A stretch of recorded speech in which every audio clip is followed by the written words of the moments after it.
Hello, friends. Chris Coursey here, president of Thrive Today, and I want to welcome you to the Relational Skills in Real Life podcast. Friends, I'm glad you're here.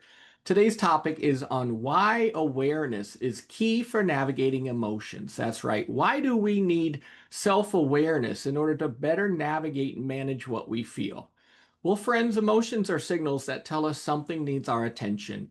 Emotions are meant to drive us toward connection, and that connection, that relational joy and peace that happens, builds security and safety. We learn that we are not alone, for someone is with us. So emotions should improve our relationships because connections and intimacy will grow when we enter into and share what other people are feeling. We mirror what people are feeling. We grieve with those who grieve. We weep with those who weep. We rejoice with those who rejoice. And one of the painful byproducts of missing skills to navigate emotions is that we stop being the people God created us to be.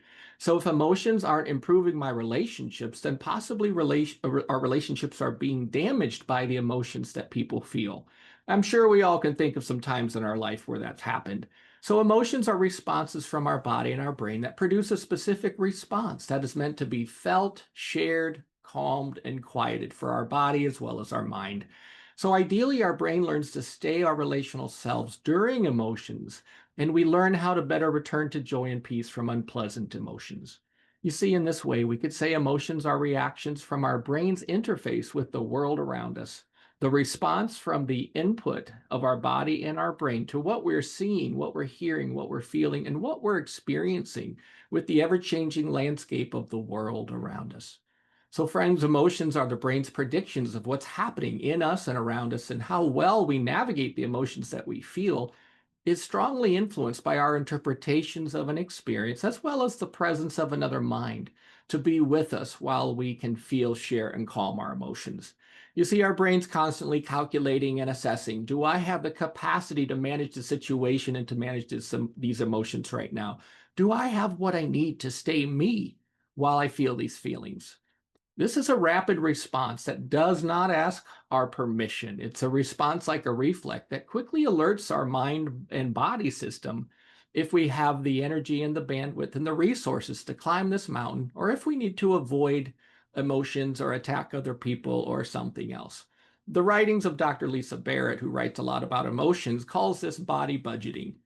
So this brings us to the awareness of emotions in ourselves and in other people. Noticing emotions is what helps us recognize what we need right now to respond in a way that matches my heart and my values, my faith, the people that God created us to be.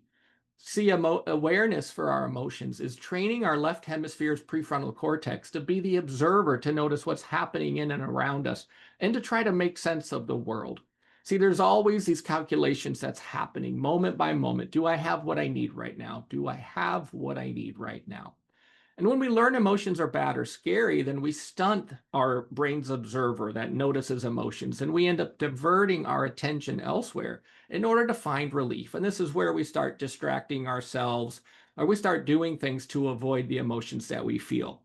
Dr. Barrett also writes about a collection of scientific papers that observed that people who could distinguish finely among their unpleasant feelings in with greater detail were 30% more flexible when regulating their emotions. They were less likely to drink alcohol when they were stressed out, and they were less likely to retaliate aggressively against the people who hurt them.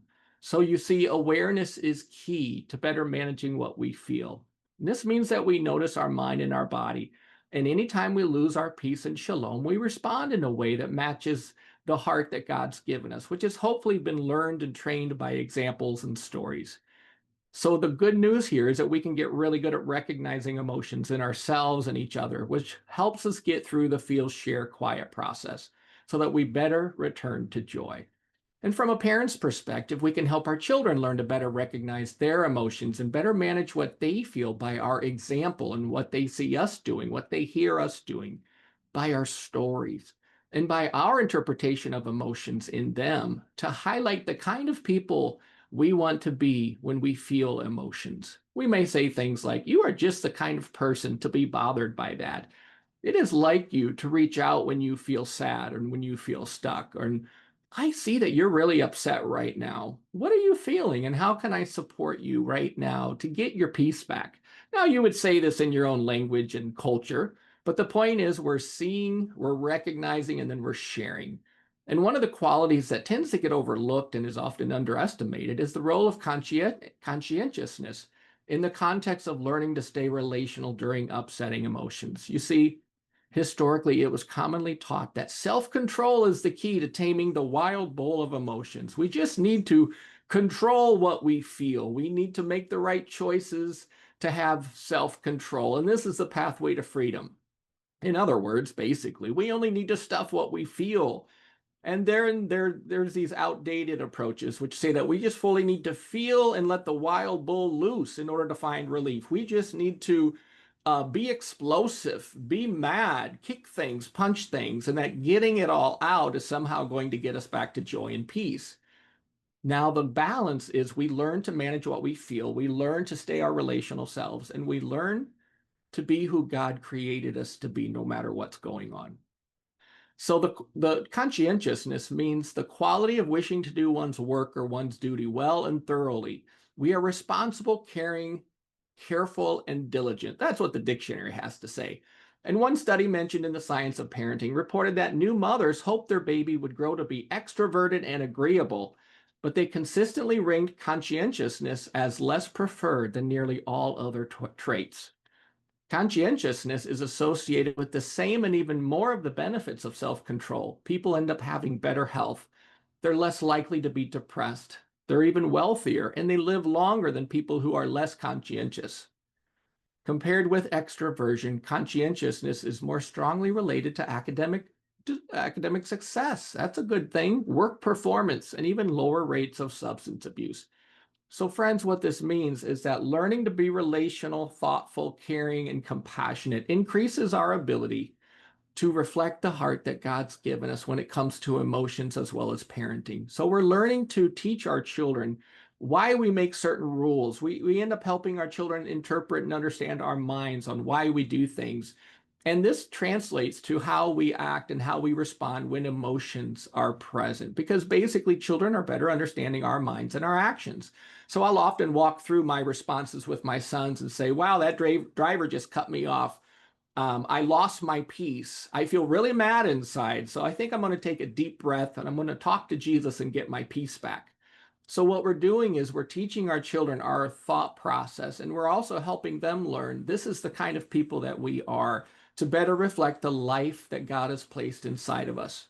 So our stories and our presence should reinforce this. So instead of simply telling our children and telling people what to do and how to do it when they're upset, we're teaching them how to express what they feel, how to put words to it, and how to be able to calm themselves as they share their upsets and their grievances. Another French study found that the traits like agreeableness and conscientiousness in French children were related to less burnout in the parents, as well as less emotional exhaustion. And they had more confidence in their parenting. So teaching our kids how to stay themselves has a whole lot of benefits, but this is a largely relational process. So learning to be the kind of people who reflect the values that God's given us and put in us is a big part of learning to stay relational and return to joy, because we have models and examples that's helping us recognize emotions in ourselves and in each other, and then figure out ways to respond that really match the heart that Jesus has given us. We have stories to pass on our values. We have stories to pass on our examples to the next generation. And we can live this out, and we can even repair when we fail, because friends, we're going to fail and we're going to react and we're going to lose our peace.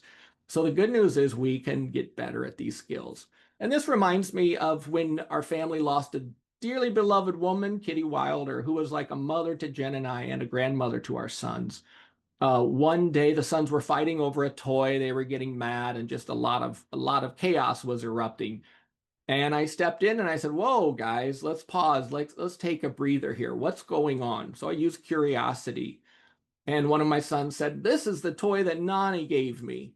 And so I knew that they were grieving the loss of their dearly beloved Nani. And so I recognized they were upset. I recognized that there was a lack of peace. I attuned with them, and I used curiosity to help them recognize what they were feeling. And I was able to validate both boys so that they could feel their feelings, share their feelings and their grief, and calm and quiet their feelings and their grief. And I could affirm, guys, it's like you to have some strong emotions here and a lot of pain because you're missing Nani right now.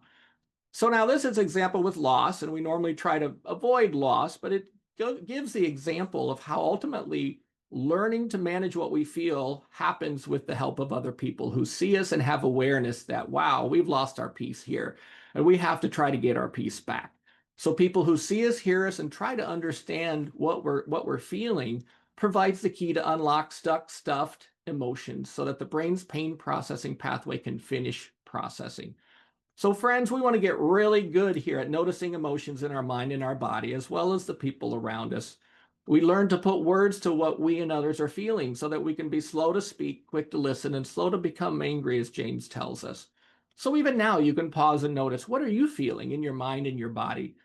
We start this process by looking at times of joy and peace, and then we move to noticing unpleasant emotions. So I get really good at noticing what's happening in me in the good days so that this translates into some of the hard days. And friends, we need practice. And this is really a largely interactive relational process to get really good at these skills. We need our group identity for examples, feedback on times that we fail, and recovery from failures. We learn to repair when there's ruptures. Now, friends, speaking of practice, we have some really good resources at THRIVEtoday.org where you can learn more about strengthening how well you manage what you feel and bounce back to joy and peace. We have a Return to Joy Habit Builder course that has a lot of great information. Actually, we have 2 courses available now that has an emotion education section, and it goes into depth on each one of the core life model emotions. Then we have Thrive Today, our premier training to recognize these emotions and learn to return to joy when things go wrong. And then we have a new emotions freebie page at THRIVEtoday.org where you can get your free emotions wheel as well as an emotions assessment to help you recognize where you're strong and areas where you need a little more growth. So friends, I hope this is the start of something good for you as you live relationally, you live in the moment, and you stay a vessel of peace and joy for yourself, for your family, and for the people around you.